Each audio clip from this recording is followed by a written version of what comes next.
ಬೆನ್ನಲ್ಲೇ ಹೈಕಮಾಂಡ್ಗೆ ಯತ್ನಾಳ್ ಸಡ್ಡು ಹೊಡೆದಿದ್ದಾರೆ. ಯುಗಾದಿ ದಿನವೇ ಮಹತ್ವದ ಹೇಳಿಕೆಯನ್ನು ಕೊಟ್ಟಿದ್ದಾರೆ ರೆಬಲ್ ನಾಯಕ ಯತ್ನಾಳ್. ವಿಜಯದಶಮಿ ದಿನ ಹೊಸ ಪಕ್ಷ ಉದಯವಾಗುತ್ತೆ.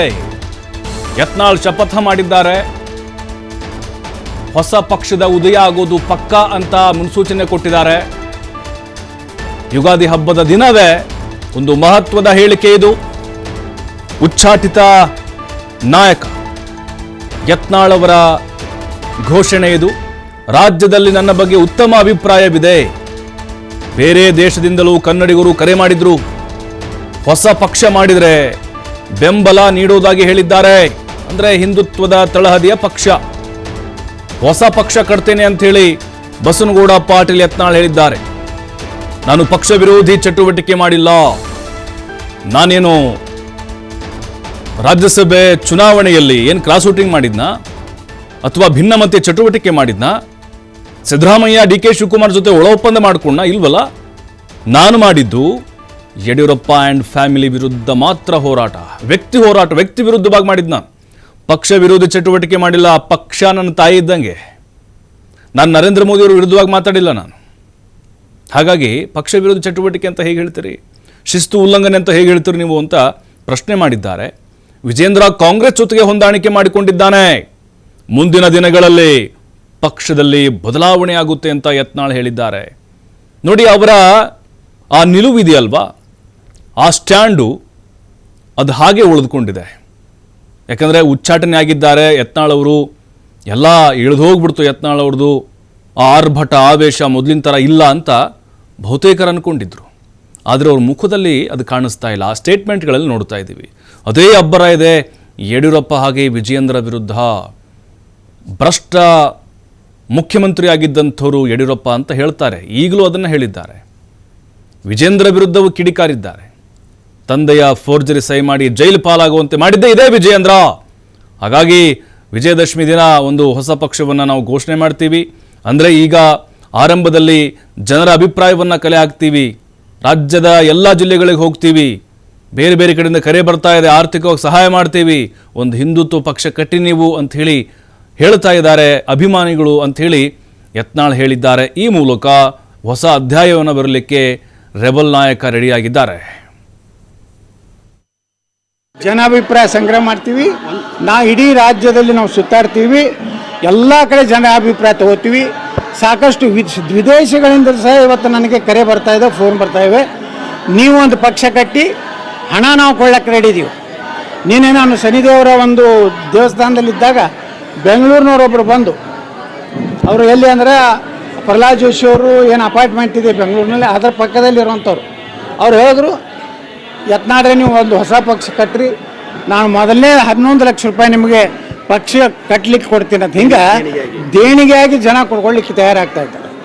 ಇದನ್ನು ನೀವು ಬಿಟ್ಟು ಮತ್ತೆ ಯಡಿಯೂರಪ್ಪ ಅಂದರೆ ಅನಿವಾರ್ಯವಾಗಿ ಜನ ಏನು ಅಭಿಪ್ರಾಯ ಕೊಡ್ತಾರೆ ಅದ್ರ ರೀತಿ ಹೋಗ್ಲಿಕ್ಕೆ. ಒಂದು ವೇಳೆ ಜನಾಭಿಪ್ರಾಯ ಹಿಂದುತ್ವ ಆಧಾರದ ಪಕ್ಷವನ್ನು ಕಟ್ಟೋಕೆ ತೀರ್ಮಾನ ಕೊಟ್ಟರೆ ಯತ್ನಾಳ್ ಅವರ ನಡೆಯೇನು? ಯತ್ನಾಳ್ ಜನ ಏನು ಹೇಳ್ತಾರೆ ಅದನ್ನು ನಾವು ಕೇಳ್ತೀವಿ. ನಾವು ನೋಡ್ರಿ ಜನರು ಬಿಟ್ಟು ನಾವು ಇರುವುದಿಲ್ಲ. ನಮಗೆ ಇಲ್ಲಿ ಭವಿಷ್ಯ ಕಾಣಿಸ್ತಾ ಇಲ್ಲ. ಹಿಂದೂ ನಾಯಕರನ್ನ ಇವತ್ತು ಮೂಲಿಗುಂಪು ಮಾಡುವಂಥದ್ದೇನು ಕುತಂತ್ರ ಈ ಯಡಿಯೂರಪ್ಪ ಕುಟುಂಬ ಮಾಡಕತ್ತದೆ. ಇದು ಜನಾಭಿಪ್ರಾಯ, ಹೊಸ ರಾಜಕೀಯ ಒಂದು ಹುಟ್ಟು ಆಗಲಿ ಕರ್ನಾಟಕದಲ್ಲಿ ಅಭಿಪ್ರಾಯ ಬಂದರೆ 100ಕ್ಕೆ 100 ನಾವು ಬರುವ ವಿಜಯದಶಮಿ ದಿವಸ ಹೊಸ ಒಂದು ರಾಜಕೀಯ ವ್ಯವಸ್ಥೆ ಕರ್ನಾಟಕದಲ್ಲಿ ನಾವು ಉದ್ಘಾಟನೆಯನ್ನು ಮಾಡ್ತೀವಿ. ಜನಾಭಿಪ್ರಾಯ ಸಂಗ್ರಹ ಮಾಡ್ತೀವಿ. ನಾವು ಇಡೀ ರಾಜ್ಯದಲ್ಲಿ ನಾವು ಸುತ್ತಾಡ್ತೀವಿ. ನೋಡ್ರಿ, ನಾ ಯಾರಿಗೂ ರಾಜೀನಾಮೆ ಕೊಡೋದು ಹೇಳಿಲ್ಲ. ಯಾವುದೇ ನಿರ್ಣಯ ನಾವು ತೊಗೊಂಡಿಲ್ಲ.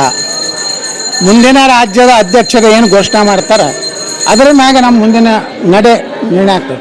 ನಾವು ಯಡಿಯೂರಪ್ಪಗೆ ಜ್ಯೋತಿ ಬೀಳ್ತೀವಿ ಅಂದರೆ ಮುಂದೆ ನಾವು ನಿರ್ಣಯ ಬೇರೆ ಮಾಡಬೇಕಾಗ್ತದೆ. ಸರ್, ಈಗ ಅಸಿಸ್ಟಿನ ನೆಪದಲ್ಲಿ ಯತ್ನಾಳ್ ಅವ್ರನ್ನ ಉಚ್ಚಾಟನೆ ಮಾಡಿದ್ರು. ಹಾಗಾದರೆ ಯತ್ನಾಳ್ ಅವರು ನಿಜವಾಗಿ ಅಸಿಸ್ಟ್ ಮಾಡಿದ್ರು? ಯಾರು ಮಾಡಿದ್ದಾರೆ? ಏನೈತೆ? ಪ್ರೂಫ್ ಏನಿದೆ? ನಾ ಭಾರತೀಯ ಜನತಾ ಪಾರ್ಟಿಗೆ ಏನೂ ಟೀಕೆ ಮಾಡಿಲ್ಲ.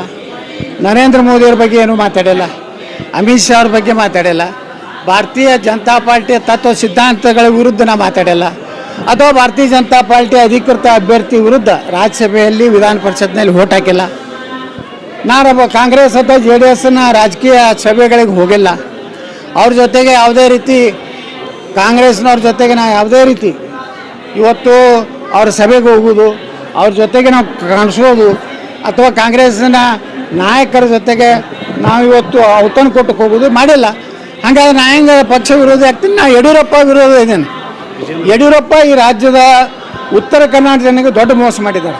ನೀರಾವರಿಯಲ್ಲಿ ಮೋಸ ಮಾಡಿದ್ರು, ನನ್ನ ಕ್ಷೇತ್ರಕ್ಕೆ ಮೋಸ ಮಾಡಿದ್ರು, ನಮ್ಮನ್ನ ನೈತಿಕವಾಗಿ ತುಳಿಲಾಕ ಪ್ರಯತ್ನ ಮಾಡಿದ್ರು, ಕೇವಲ ತನ್ನ ಮಗನ ಸಲಾಗಿ. ಅದಕ್ಕೆ ನಾವು ವಿರೋಧ ಇದ್ದೀವಿ ಹೊರತು ಇವತ್ತಿಗೂ ಸಹ ನಾವು ಭಾರತೀಯ ಜನತಾ ಪಾರ್ಟಿ ನಮ್ಮ ತಾಯಿಯ ತಿಳ್ಕೊಂಡಿವಿ.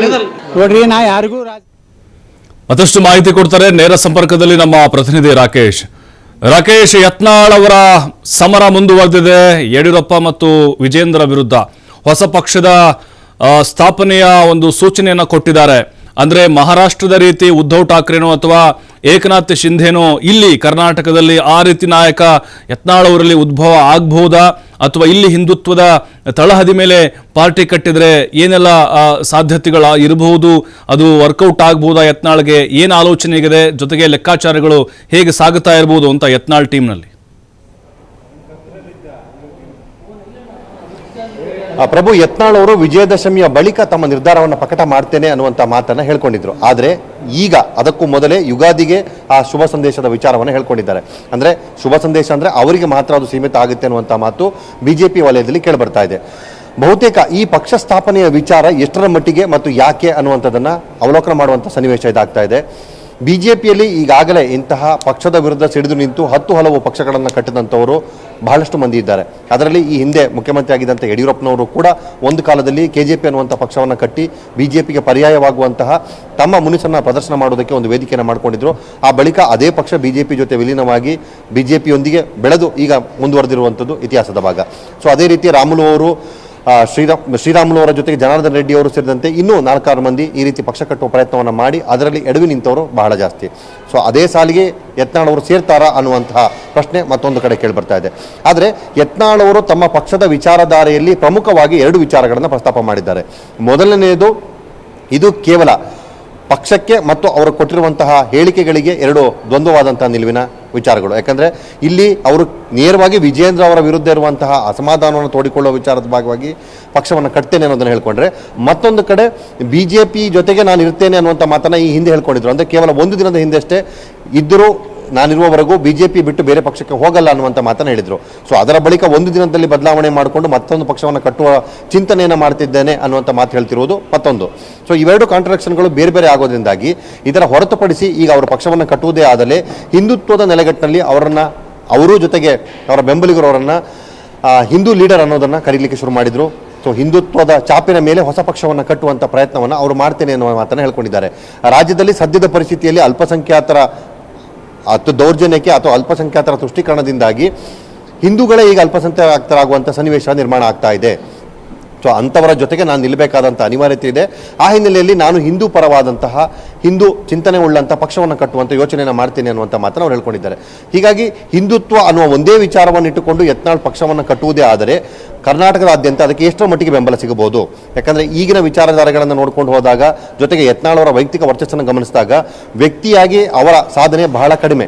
ಎಲ್ಲೂ ಕೂಡ ವ್ಯಕ್ತಿಯಾಗಿ ಅವರು ತಮ್ಮ ಕ್ಷೇತ್ರವನ್ನು ಹೊರತುಪಡಿಸಿದಂತೆ ಬೇರೆಲ್ಲ ಕಡೆಯಲ್ಲೂ ಒಬ್ಬ ಲೀಡರ್ ಆಗಿ ಗುರುತಿಸಿಕೊಳ್ಳೋದಕ್ಕೆ ಸಾಧ್ಯವಾಗದಿರುವಂತಹ ವ್ಯಕ್ತಿ ಈಗ ಪಕ್ಷವನ್ನು ಕಟ್ಟಿ ರಾಜ್ಯಾದ್ಯಂತ ಅದನ್ನು ಎಷ್ಟರ ಮಟ್ಟಿಗೆ ಸಫಲಗೊಳಿಸ್ತಾರೆ ಅನ್ನುವಂಥ ಪ್ರಶ್ನೆ ಕೂಡ ಕೇಳಿಬರ್ತಾ ಇದೆ. ಸೊ ಇವೆರಡು ವಿಚಾರಗಳಿಗೆ ಸ್ಪಷ್ಟತೆಯನ್ನು ದೊರಕಿಸಿಕೊಂಡಾಗ ಮಾತ್ರ ಅವರಿಗೆ ತಮ್ಮ ಹೊಸ ಪಕ್ಷದ ರಚನೆಗೆ ಅಥವಾ ಕಟ್ಟುವ ಪ್ರಕ್ರಿಯೆಗೆ ಒಂದು ಸ್ಪಷ್ಟತೆ ಸಿಕ್ಕಬಹುದು.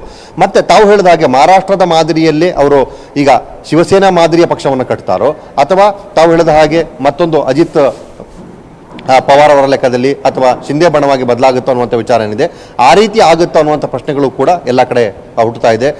ಹೊಸ ಪಕ್ಷವನ್ನು ಕಟ್ಟಿದಾಗ ಆ ಪಕ್ಷದ ರೀತಿ ರಿವಾಜುಗಳು ಮತ್ತು ಅದಕ್ಕೆ ಬರುವಂತಹ ಬೆಂಬಲ ನಾಯಕರುಗಳ ಶಕ್ತಿಯನ್ನು ಆಧರಿಸಿ ಪಕ್ಷದ ನೆಲೆಗಟ್ಟನ್ನು ನಿರ್ಧರಿಸಬೇಕಾಗುತ್ತೆ.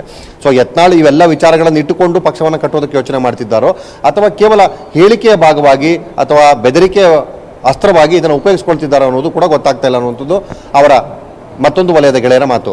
ಸೊ ಒಟ್ಟಿನಲ್ಲಿ ನೋಡೋದಾದರೆ ಯತ್ನಾಳ್ ಅವರ ಈ ಹೇಳಿಕೆ ಕೇವಲ ಪೂರ್ವಾಗ್ರಹ ಪೀಡಿತ ಅಲ್ಲದಕ್ಕಿಂತ ಹೆಚ್ಚಾಗಿ ಸನ್ನಿವೇಶಕ್ಕೆ ತಕ್ಕ ಹಾಗೆ ಬದಲಾವಣೆಯನ್ನು ಮಾಡಿಕೊಂಡು ತಮ್ಮ ಐಡೆಂಟಿಟಿಯನ್ನು ಉಳಿಸ್ಕೊಳ್ಳೋದಕ್ಕೆ, ಹಾಗೆ ಮುಂದಿನ ದಿನಮಾನಗಳಲ್ಲಿ ಪಕ್ಷದ ನಾಯಕರುಗಳಿಗೂ ಇಂಥದ್ದೊಂದು ಸೂಚನೆಯನ್ನು ಕೊಟ್ಟಾಗ ತಮ್ಮ ವಿಚಾರದಲ್ಲಿ ತೆಗೆದುಕೊಂಡಿರೋ ನಿಲುವಿನಲ್ಲಿ ಬದಲಾವಣೆಯನ್ನು ಮಾಡಿಕೊಳ್ಳೋದಕ್ಕೆ ಸಹಕಾರ ಆಗಬಹುದು ಅನ್ನುವಂಥ ನಿಟ್ಟಿನಲ್ಲಿ ಹೇಳಿಕೆಯನ್ನು ಕೊಡ್ತಿದ್ದಾರೆ ಅನ್ನುವಂಥ ವಿಶ್ಲೇಷಣೆಯನ್ನು ಮಾಡಲಾಗ್ತಾ ಇದೆ. ಆದರೆ ಇವೆಲ್ಲವೂ ಕೂಡ ಅಸ್ತಿತ್ವ ರೂಪಕ್ಕೆ ಬರಬೇಕು ಅಂದರೆ ವಿಜಯದಶಮಿವರೆಗೂ ಕಾಯಬೇಕಾಗುತ್ತೆ. ಸೊ ಅಲ್ಲಿಯವರೆಗೆ ಏನು ಬೇಕಾದರೂ ಬದಲಾವಣೆಗಳಾಗಬಹುದು ಅನ್ನುವಂಥದ್ದು ಬಿಜೆಪಿ ವಲಯದಲ್ಲಿರುವಂಥ ಮಾತು, ಹಾಗೆ ಯತ್ನಾಳ್ ಅವರ ಬಣದಲ್ಲಿರುವಂಥವರು ಕೂಡ ಮಾತು. ಸೊ ಹೀಗಾಗಿ 6 ತಿಂಗಳ ಬಳಿಕವಷ್ಟೇ ಇದರ ಸ್ಪಷ್ಟ ಚಿತ್ರಣ ಸಿಗಬೇಕಾಗುತ್ತೆ. ಅಲ್ಲಿಯವರೆಗೂ ಯತ್ನಾಳ್ ಅವರ ಹೇಳಿಕೆಯ ಮೇಲೆ ನೋಡೋದಾದರೆ ಅದರ ಪ್ರಯತ್ನದ ಭಾಗವಾಗಿ ಅವರು ಮಾಡುವಂಥ ಪ್ರವಾಸದಲ್ಲಿ ಜನಮನ್ನಣೆ ಸಿಕ್ಕಾಗ ಮಾತ್ರ ಈ ಹೊಸ ಪಕ್ಷದ ಉದಯ ಸಾಧ್ಯವಾಗುತ್ತೆ. ಇಲ್ಲದಿದ್ದರೆ ಇವೆಲ್ಲವೂ ಕೇವಲ ಮಾತಿನಲ್ಲಷ್ಟೇ ಗಾಳಿಗೋಪುರ ಅನ್ನುವಂಥ ಮಾತೇನಿದೆ ಅದೇ ರೀತಿಯ ಗೋಪುರವಾಗುವಂಥ ಸನ್ನಿವೇಶ ಕೂಡ ಹೆಚ್ಚಾಗಬಹುದು ಅನ್ನುವಂಥದ್ದಿದೆ. ಪ್ರಭು, ಥ್ಯಾಂಕ್ ಯು ರಾಕೇಶ್ ತಮ್ಮೆಲ್ಲ ಮಾಹಿತಿಗಾಗಿ.